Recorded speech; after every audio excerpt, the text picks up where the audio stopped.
Bonjour à tous.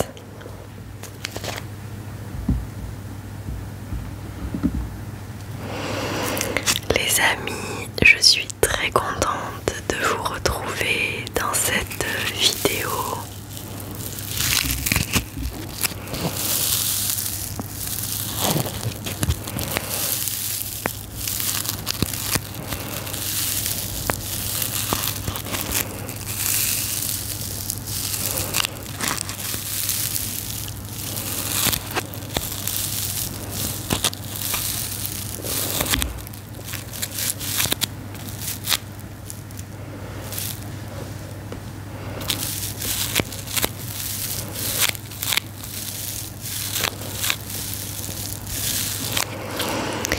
Aujourd'hui, je vais vous parler.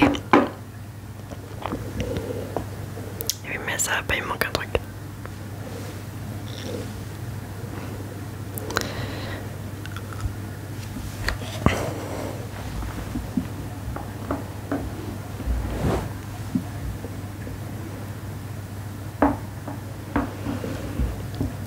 Voilà. Parfaitement parfait. Alors les amis, aujourd'hui je vous propose une vidéo une vidéo qui va traiter d'une affaire criminelle.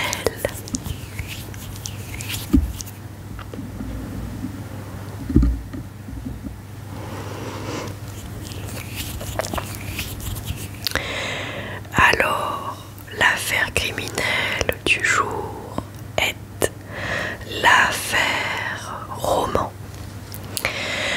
L'affaire Roman est une affaire criminelle française. Elle implique Jean-Claude Roman, tueur à la chaîne et imposteur, qui a menti à ses proches pendant 18 ans en se prétendant médecin et chercheur, alors qu'il n'avait aucune activité avant de les assassiner. Le 9 janvier 1993, alors qu'il est à court de ressources financières et que son épouse ainsi que ses parents ont sans doute découvert une vérité indicible, il tue son épouse ainsi que leurs 2 enfants avant d'aller assassiner ses parents et leurs chiens. Après ce quintuple assassinat, il tentera également d'assassiner son ancienne maîtresse avant de tenter vainement de se suicider en incendiant sa maison familiale. De lourds soupçons pèsent également sur lui au sujet de la chute mortelle dans un escalier le 23 octobre 1988 de Pierre Grolet, son beau-père à qui il devait de l'argent. Jean-Claude Roman est le seul témoin du présumé accident. Il est également soupçonné en lien avec le décès du bailleur de l'habitation qu'il louait, venu nettoyer une caravane laissée sur le terrain de ladite habitation. Le bailleur périt dans l'incendie de la caravane. Aucune investigation n'a été menée quant à cette mort. Roman est condamné en 1996 à la réclusion criminelle à perpétuité pour les 5 meurtres de 1993. En détention, il restaure des documents audio pour l'INA et y forme ses co-détenus, en plus de passer un diplôme d'informatique Bac+4 à distance avec le CNAM. À partir du 27 juin 2019, il est libéré sous condition en situation de semi-liberté, sous surveillance à l'abbaye de Fontgombault dans l'Indre jusqu'à l'année 2022. À partir de 2022, il est l'abbaye et vit dans un village de l'Indre avec différentes obligations et interdictions. Alors, qui est Jean-Claude Roman, fils unique d'Aimé Roman, un régisseur forestier et fermier jurassien, et d'Anne-Marie, mère au foyer? Jean-Claude Roman naît le 11 février 1954 à Lons-le-Saunier.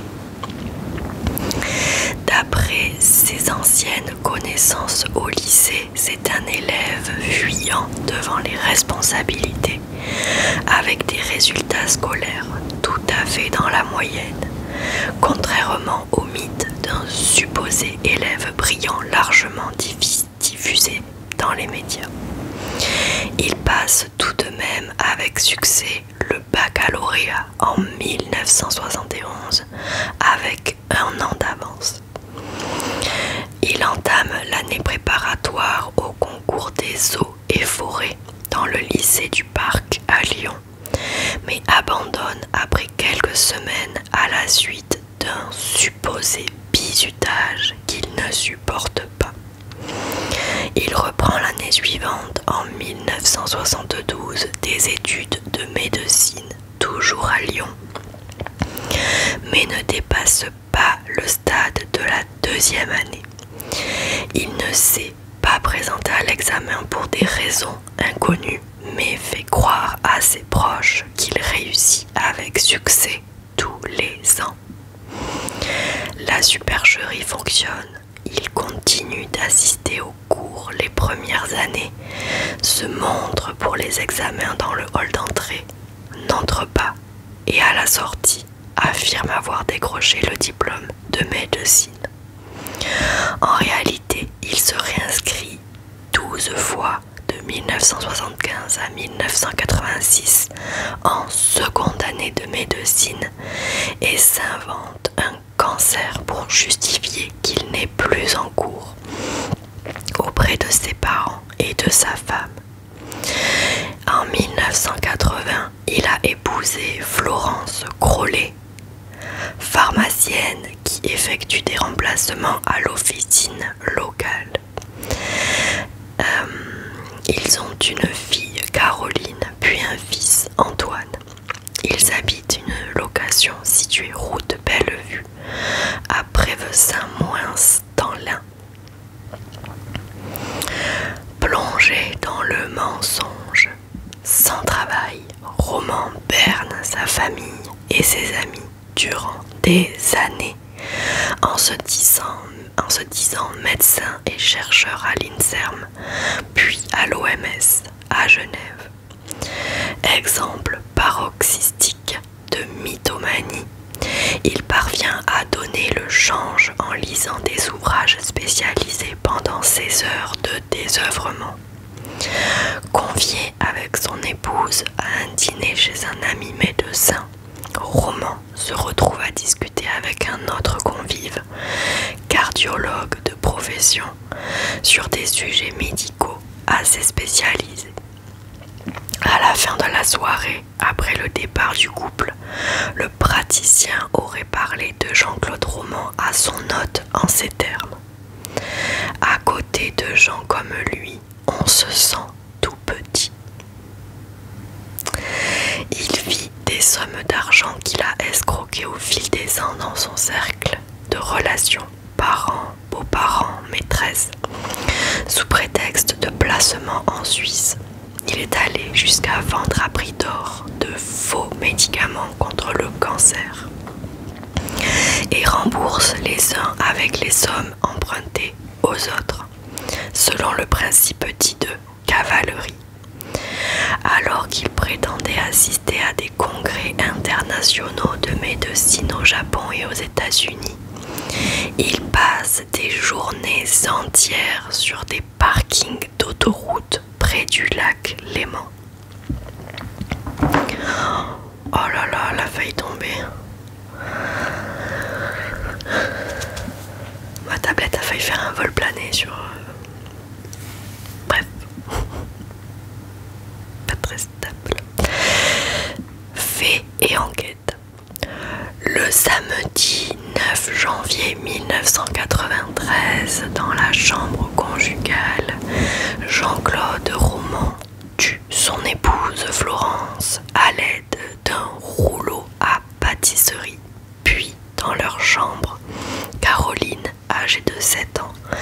et Antoine, 5 ans, par des balles de carabine, 22 longues rifles, équipées d'un silencieux tiré à l'arrière du crâne.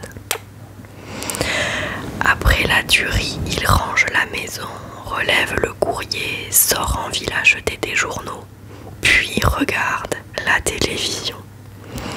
Le jour même, après avoir déjeuné chez ses parents dans leur maison de Clairvaux-les-Lacs dans le Jura, il les tue, ainsi que leur chien Labrador, toujours avec sa carabine et de dos.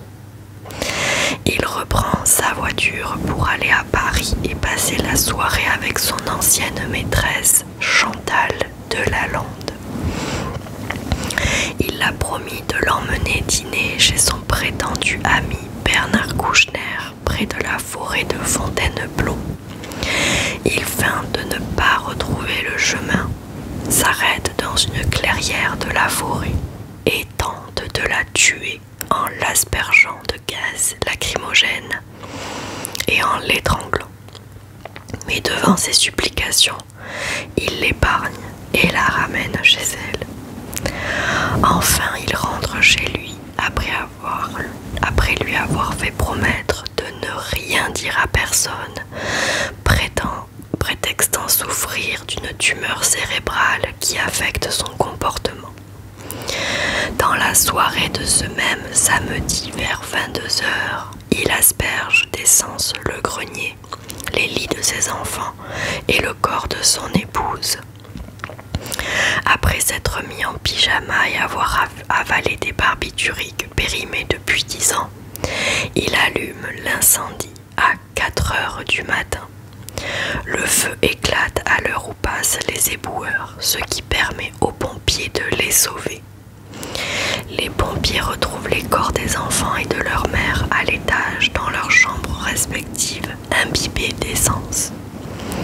Puis, dans la chambre du couple, Roman est retrouvé inconscient. Alors qu'il est transporté à l'hôpital de Genève, il est victime d'une erreur médicale et se retrouve plongé dans un coma profond. Les gendarmes découvrent sa BMW de location Les gendarmes découvrent dans sa BMW de location un message manuscrit. Un banal accident, une injustice peuvent provoquer la folie. L'enquête montre rapidement que Jean-Claude Roman n'est pas l'homme que décrivent ses proches. Il semble qu'au moment des faits, ses proches étaient sur le point de découvrir la vérité à son sujet. Sa femme, ne comprenant pas qu'elle ne puisse pas l'appeler directement dans son bureau de l'OMS, et un ami ayant découvert que son nom ne figurait pas sur la liste des fonctionnaires de l'organisation. De plus, quelques semaines à peine avant, fin 1992, à l'occasion d'un dîner organisé chez Roman par sa femme, cette dernière sollicita avec insistance et en catimini un de ses plus vieux amis, lequel ne comprit qu'a posteriori cette attitude inattendue. Et fin décembre 1992, une source sûre rapporte que son père savait exactement ce que son fils avait fait de sa confiance qu'il lui avait donnée pour la gestion de son patrimoine. Par ailleurs, quelques années auparavant, Jean-Claude Roman est le seul témoin de la mort de son beau-père, Pierre Crollet, le 23 octobre 1988. Pierre Crollet fait une chute mortelle dans l'escalier de sa maison, quelques jours après avoir demandé le remboursement d'une partie de son placement financier. Lorsque les secouristes arrivent sur les lieux, ils affirmeront l'avoir entendu balbutier « Jean-Claude Ma ». Avant que ce dernier ne s'interpose pour poser un masque à oxygène sur le visage de son beau-père. Pierre Crollet décédera des suites de ses blessures quelques jours plus tard, sans s'être réveillé. La justice s'en tenant à la thèse de l'accident, Roman n'est pas poursuivi. Ce dernier prend en charge les funérailles de son beau-père et lance même une levée de fonds. Il détournera par la suite la totalité des dons. Jean-Claude Roman a toujours assuré qu'il n'était pas responsable de la mort de Pierre Grolet. Procès et condamnation. À l'issue d'un procès à Bourg-en-Bresse où il reste quasi muet quant aux faits et ne laisse pas comprendre ses motivations pour s'inventer de toutes pièces une autre vie, Jean-Claude Roman est condamné le 2 juillet 1996 à la réclusion criminelle à perpétuité assortie d'une période de sûreté de 22 ans. Il purge sa peine à la maison centrale de Saint-Maur, dans la banlieue de Châteauroux. En détention, il soigne ses codétenus et restaure des documents pour l'Institut national de l'audiovisuel. Libération conditionnelle en ABI en 2019. Libérable depuis janvier 2015 et après 22 ans de prison, il demande sa remise en liberté conditionnelle en septembre 2018. Cette première demande de remise en liberté est rejetée en février 2019 car les éléments du projet présenté de sa personnalité ne permettent pas d'assurer un juste équilibre entre le respect des intérêts de la société, des droits des victimes et de la réinsertion du condamné. Finalement, le 25 avril 2019, la Cour d'appel de Bourges accepte la mise en liberté conditionnelle de Jean-Claude Roman, 65 ans, qui a lieu le 28 juin 2019. Selon plusieurs visiteurs de prison catholiques, Jean-Claude Roman y aurait vécu une conversion religieuse. Le 25 avril 2019, après 26 ans de détention, il obtient une liberté conditionnelle et est libérable avant le 28 juin sous surveillance, avec obligation du port du bracelet électronique durant 2 ans. Il a également l'interdiction de s'exprimer sur ses crimes, une décision qui révolte son ancien beau-frère Emmanuel Grolet. Je suis abattu, aigri et en colère contre Jean-Claude Roman qui n'assume pas ses responsabilités. Pour lui, c'est gagné, il n'aura jamais à s'expliquer pour ce geste. Cette libération est aussi soumise pour une durée de 10 ans à des mesures d'assistance et de contrôle, selon le communiqué de Marie-Christine Tarare, procureure générale de Bourges. Il devra, à l'issue de la période probatoire, s'établir en un lieu autorisé par l'autorité judiciaire, s'abstenir d'entrer en relation avec les victimes et les parties civiles et aura interdiction de se rendre dans les régions Île-de-France, Bourgogne-Franche-Comté et Auvergne-Rhône-Alpes. Il est hébergé par les moines bénédictins de l'abbaye Notre-Dame de Fontgombault dans l'Indre jusqu'en juin 2021, fin de sa période probatoire. Libération définitive en 2022. Depuis 2022, il est complètement libre. Il quitte l'abbaye pour un village de la même région. Il vit depuis discrètement dans son village et doit prévenir tout changement de résidence ou déplacement de plus de 15 jours auprès d'un juge de l'application des peines qui peut aussi le convoquer. Il lui est également interdit d'entrer en contact avec les victimes, d'apparaître dans les médias, comme de paraître dans les régions d'Auvergne-Rhône-Alpes, d'Île-de-France et de Bourgogne-Franche-Comté. Son travail de restauration de bande pour l'INA lors de sa détention lui permettrait une retraite de 833 € mensuels. En complément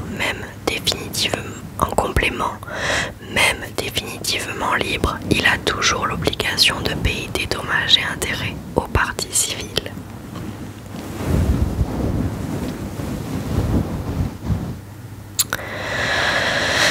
C'est une affaire incroyable, je trouve. Tuer sa femme à coups de rouleau à pâtisserie. Et ses enfants, son chien et ses parents. Alors, le profil psychologique de Jean-Claude Roman. Un homme sans antécédents psychiatriques lourds. C'était quoi ce bruit? Lors de son procès, Jean-Claude Roman a été examiné par plusieurs experts psychiatres.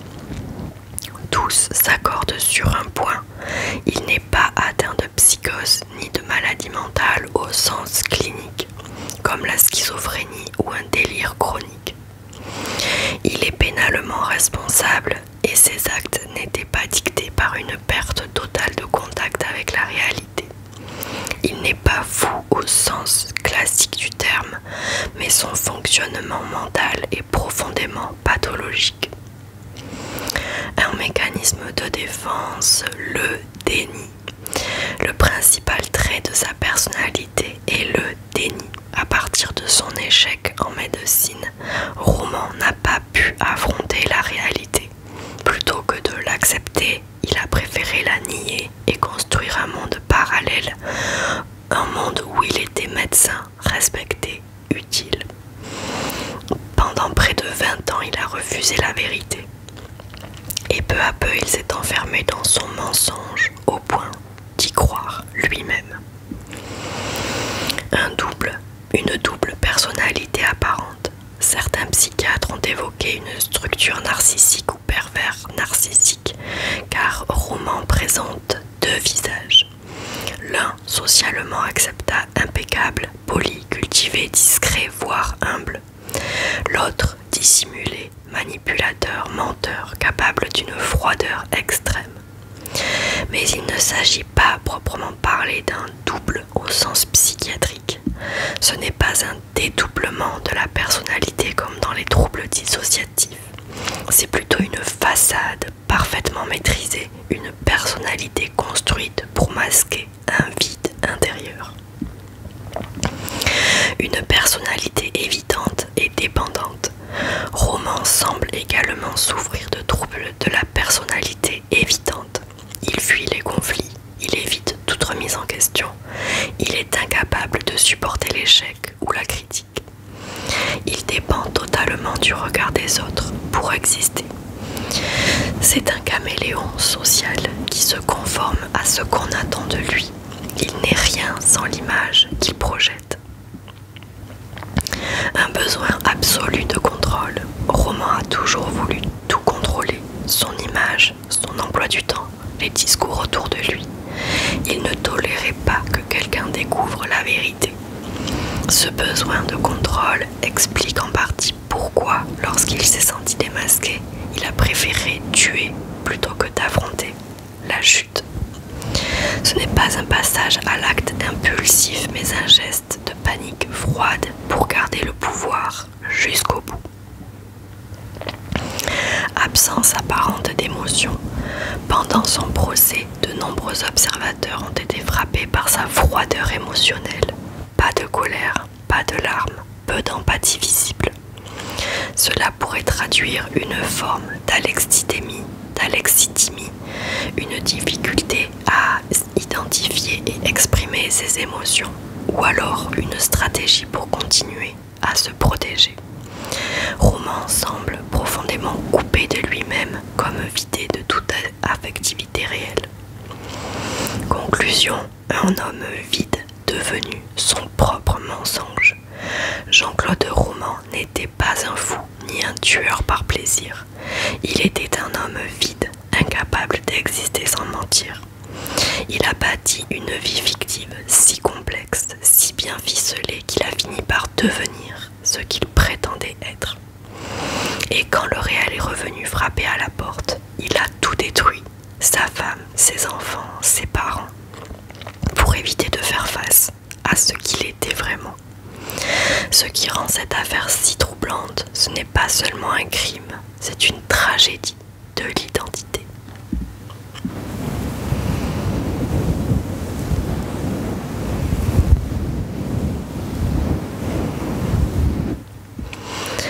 Et bien voilà les amis, c'est tout pour moi pour cette vidéo sur l'affaire de Jean-Claude Roman.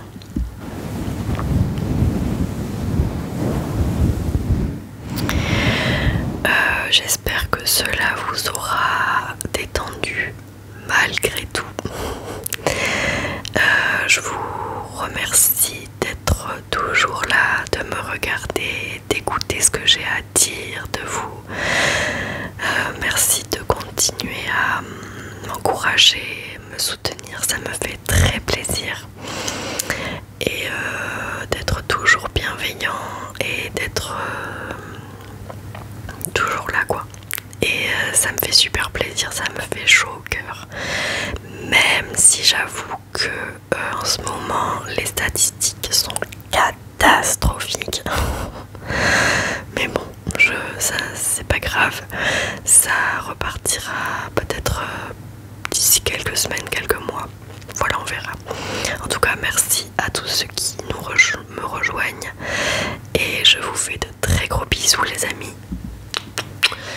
Prenez soin de vous, buvez de l'eau, mettez de la crème solaire, restez à l'ombre, soyez heureux, je vous souhaite tout le bonheur du monde. Et moi je vous dis à très vite dans une prochaine vidéo ASMR.